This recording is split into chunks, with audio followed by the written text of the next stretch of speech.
Hello friends, welcome to my YouTube channel. हम supply chain management की unit number first पे है।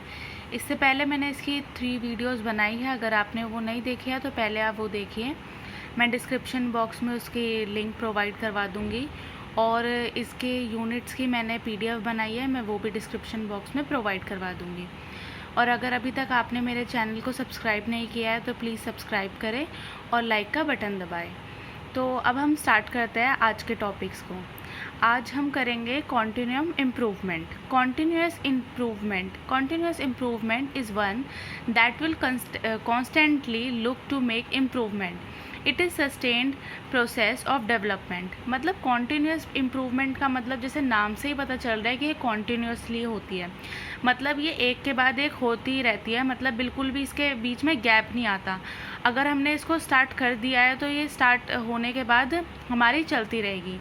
इसके अंदर हमारा इंक्लूड होता है जैसे कि लीन मैन्युफैक्चरिंग हमने कल पढ़ा था, जिसके अंदर हमें लो कॉस्ट करनी होती है और इसके अंदर हाई बेनिफिट्स होते हैं। और कॉन्टिन्यूस इम्प्रूवमेंट को हम काइजेन से समझ सकते हैं। काइजेन स्ट्रैटेजी होती है, ये जापान के अंदर यूज़ की जाती है, जिसके अंदर काई का मतलब होता है चेंज एंड जेन का मतलब होता है गुड। मतलब वो चेंजेस जो गुड है हमारे किसी भी प्रोडक्ट के लिए या हमारी किसी भी मैन्युफैक्चरिंग यूनिट के लिए। अगर हम कॉन्टिन्यूस इम्प्रूवमेंट के ग्राफ की बात करें तो वो हमेशा अपवर्ड होगा, मतलब क्योंकि इसके अंदर हम बार बार कॉन्टिन्यूसली इम्प्रूवमेंट करे जाते हैं। हमें अगर हमारे किसी भी ऑर्गेनाइजेशन में इम्प्रूवमेंट की रिक्वायरमेंट है तो हम इसके अंदर इम्प्रूवमेंट करेंगे। इस वजह से इसका ग्राफ हमेशा अपवर्ड स्लोपिंग होता है। अगर हम इसकी बात करें इसके बेनिफिट्स क्या क्या होते हैं, तो कॉन्टिन्यूस इम्प्रूवमेंट जो होती है वो वेस्टेज को मिनिमाइज़ करती है या बिल्कुल ही ख़त्म कर देती है।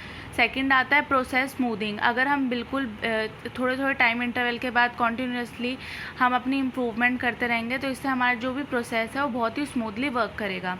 थर्ड, कस्टमर वैल्यू ऑप्टिमाइजेशन, मतलब कस्टमर की सेटिस्फैक्शन ही इसका मेन एम होता है।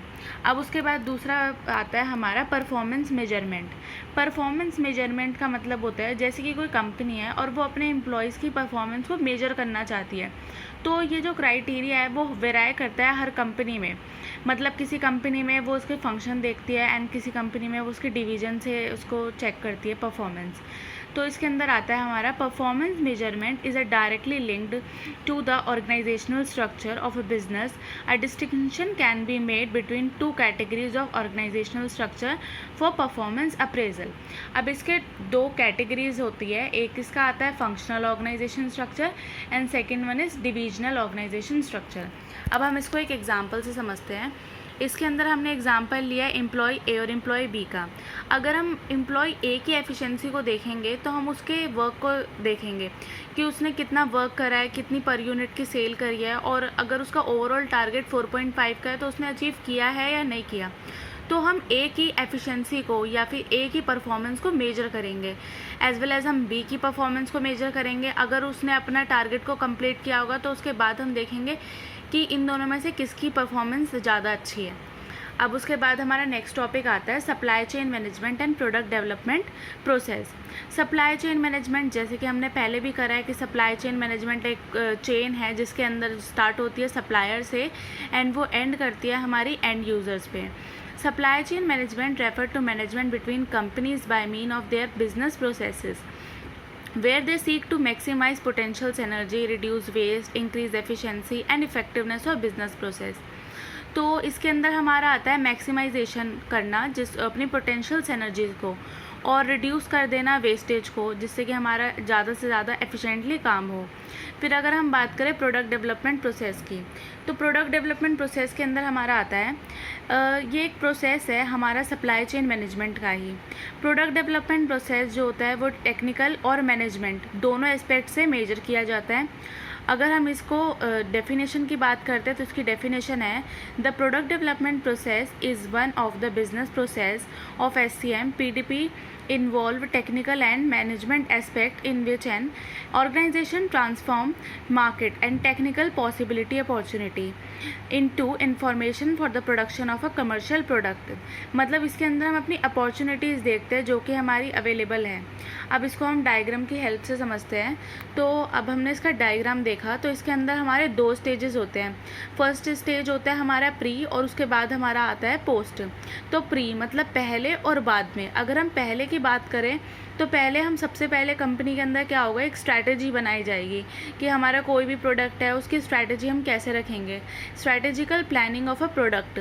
उसके बाद हम उसकी डेवलपमेंट करेंगे, मतलब उसे सेकंड स्टेज पे लेके जाएंगे जो कि हमारा है डेवलपमेंट स्टेज।